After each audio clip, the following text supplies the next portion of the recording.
নমস্কার দর্শক বন্ধুরা, আপনাদের সকলকে স্বাগত জানাচ্ছি রেফ স্পোর্টস বাংলার এক নতুন উপস্থাপনাতে। আমি সোমনাথ এই মুহূর্তে দাঁড়িয়ে আছি যুব ভারতী প্র্যাকটিস গ্রাউন্ডের বাইরে, এবং বেশ অনেক দিন পর আজকে দেখা গেল দুই প্রধান তারা কিন্তু পাশাপাশি অনুশীলন করলো। ইস্ট বেঙ্গলের সিনিয়র দল এবং মোহনবাগানের সিনিয়র দল। যদিও মোহনবাগান অনুশীলনের সিনিয়র দল এবং জুনিয়র দল তারা একসাথে অনুশীলনটা করলেন, সেই প্রতিবেদনও আপনারা খুব শীঘ্রই পাবেন। কিন্তু ইস্ট বেঙ্গলের যদি কথা বলি এই প্রতিবেদনে, তাহলে অবশ্যই বড় আপডেট আছে আপনাদের জন্য।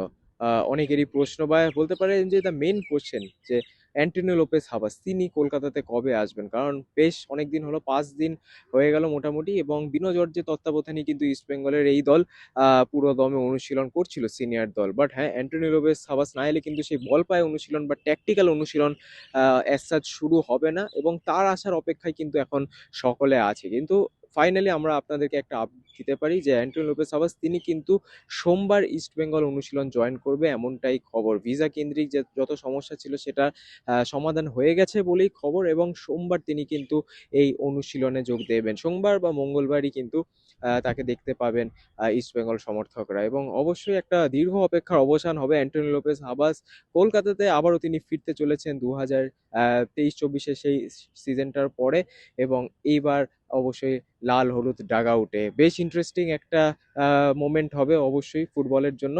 বাট অ্যাগেন এই দলের সঙ্গে কিভাবে মানিয়ে নেয় অ্যান্টনি লোপেস হাবাস, সেটাও কিন্তু দেখার বিষয় হবে। তার যা এক্সপিরিয়েন্স আছে ভারতীয় ফুটবলে, মানাতে হয়তো খুব একটা প্রবলেম হবে না, কিন্তু ইস্টবেঙ্গলের এই দল তার স্টাইল অফ প্লেতে কিভাবে তারা মানাবে সেটাই কিন্তু দেখতে হবে। কিন্তু পাশাপাশি যদি কথা বলি যে ইস্টবেঙ্গলের নতুন স্ট্রাইকার, ফরেন স্ট্রাইকার সুঙ্গি এফিয়ং, তিনিও কিন্তু ইস্টবেঙ্গলে যোগ দিতে চলেছেন খুব শীঘ্রই, এবং সম্ভবত যে এই যে হাবাস আসছে তার ভিসা সমস্যা কেটে গেছে, বাকি প্লেয়ারদেরও কিন্তু ভিসা সমস্যা কেটে তারাও কলকাতায় খুব শীঘ্রই চলে আসবে, এমনটাই কিন্তু খবর। কারণ আপনারা জানেন যে ভিসাটা যখন দেওয়া হয়, ক্লিয়ার করা হয়, তখন একটা উইন্ডো থাকে ভিসার, তো পরপর সব কিন্তু ভিসা ক্লিয়ার হতে থাকে, এবং তারপরে প্লেয়াররা হয়তো চলে আসবে। 6টা বিদেশি আসবে কিনা সেটা সন্দেহ, বাট হ্যাঁ, 3 থেকে 4 জন কিন্তু অবশ্যই হাওয়াসের সঙ্গেও আসতে পারে, এমনটাই জানা যাচ্ছে। কিন্তু আজকে ইস্টবেঙ্গল অনুশীলনে কি হলো যদি সেটা বলি, তাহলে অবশ্যই আজকে প্র্যাকটিসে যেরকমটা প্রথম 4 দিন হয়েছে, ফিটনেসের উপরে কিন্তু ম্যাক্সিমাম কাজ হচ্ছে, বাট আজকে প্লেয়াররা কিন্তু একটু হলেও বল পায়ে অনুশীলন শুরু করেছে। আপনারা জানেন নিজেদের মধ্যে পাসিং কোঅর্ডিনেশন বিল্ড আপ করার জন্য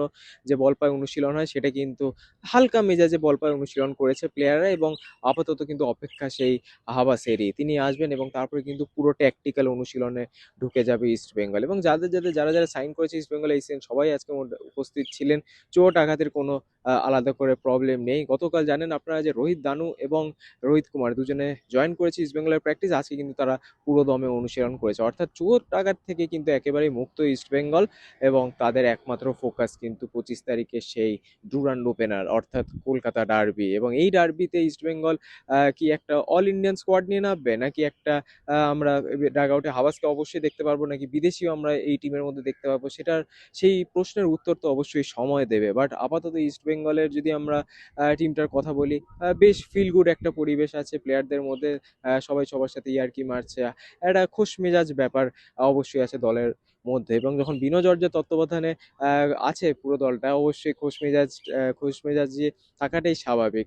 টিমটাকে পুরো জমিয়ে রাখেন বিনো জর্জ, আমরা সকলেই সেটা জানি। অবশ্যই পাশাপাশি শুভাশিস রায়চৌধুরী তিনিও কিন্তু গোলকিপিং কোচ হয়েছেন এবার, এবং লাচেনপা, প্রাপসুকান সিং গিল এবং গৌরব শ, তাদের 3জনকে নিয়ে কিন্তু পুরো দমে অনুশীলন করছে, এবং বলতে পারেন হাবাস আসার আগে অবধি কিন্তু ইস্টবেঙ্গল টিমটাকে যথেষ্ট ভালো লাগছে। এবং আপনারা অনেকেই কমেন্ট করেন যে নাওরেম মাহিত সিং এবং মোহাম্মদ রাকিব তাদের কি খবর।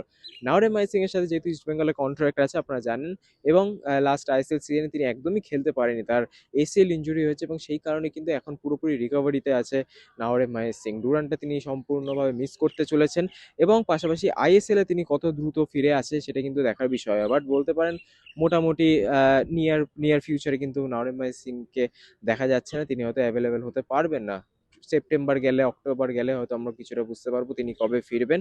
বাট হ্যাঁ, অগস্ট মাসে হোক বা এই পুরো টুর্নামেন্টে হোক, সেখানে কিন্তু নাওরেম সিং নেই, এমনটা বললেই চলে। বাট মোহাম্মদ রাকিবের যদি কথা বলি আমরা, তাহলে তার কন্ট্রাক্ট কিন্তু এক্সপায়ার হয়েছে আপনারা জানেন। যদিও রাকিব গত সিজনে যা পারফরমেন্স দিয়েছে, গত 2 সিজন ইনফ্যাক্ট, সেটা কিন্তু বেশ ইমপ্রেসিভ। ইস্টবেঙ্গল ম্যানেজমেন্ট কিন্তু তাকে চেষ্টা করবে রেখে দেওয়ার, যদিও আমাদের কাছে কংক্রিট আপডেট নেই যে তাকে কন্ট্রাক্ট এক্সটেনশন দেওয়া হয়েছে কিনা। বাট যেহেতু তারও একটা ইঞ্জুরি আছে, হাঁটুর ইঞ্জুরি, সেই কারণে কিন্তু তিনিও এই ডুরান্ড কাপে নেই।